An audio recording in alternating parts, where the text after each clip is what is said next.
ومثل الذين ينفقون أموالهم ابتغاء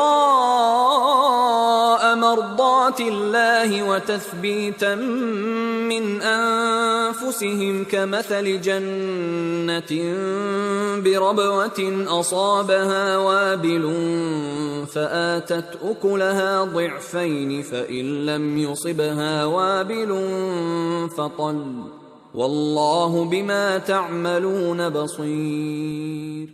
اور جو لوگ خدا کی خوشنودی حاصل کرنے کے لیے اور خلوص نیت سے اپنا مال خرچ کرتے ہیں، ان کی مثال ایک باغ کی سی ہے جو اونچی جگہ پر واقع ہو، جب اس پر مہ پڑے تو دگنا پھل لائے، اور اگر مہ نہ بھی پڑے تو خیر پھوار ہی سہی، اور خدا تمہارے کاموں کو دیکھ رہا ہے۔ And the example of those who spend their wealth seeking means to the approval of Allah and assuring reward for themselves is like a garden on high ground which is hit by a downpour, so it yields its fruit in double. And even if it is not hit by a downpour, then a drizzle is sufficient.